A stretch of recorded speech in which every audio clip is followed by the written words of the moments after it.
10 ఏళ్ల కింద ఎట్లుండే ఇప్పుడు కేసీఆర్ ఉన్నప్పుడు ఇక్కడ మీది మానేరులో నీళ్ళు బొట్టుపోకుండా ఉంటే మా బోర్లు బావిలు మంచిగా పంటలు వాడినాయి ఉంటారు.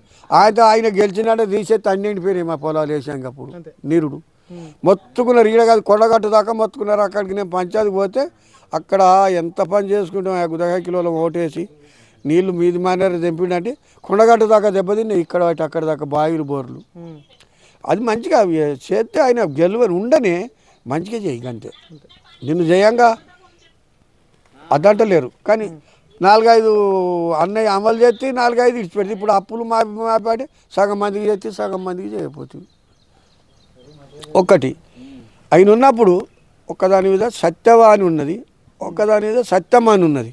అందులో అప్పు మాపోయింది. 2 అట్లా వచ్చిన భార్యకు మరిపోయినాయి. సత్యమ్మ ఉన్నది, సత్యవాణి ఉన్నది, సత్యమ్మ అట్టున్న కానీ ఆయన ఉన్నప్పుడు ఇచ్చారు. ఇది మరిపోయినాయి. 70,000 అరుచుకుంటారు 2 సార్లు మరిపోయినాయి. ఇయ్యలేదు సపడే కూకున్నాం. ఇది మాట గట్లా కానీ అన్నాడు 6 అమలు అన్నాడు. 6 ఇట్లా ఏది అమలైంది? పెన్షన్లు పెంచలే.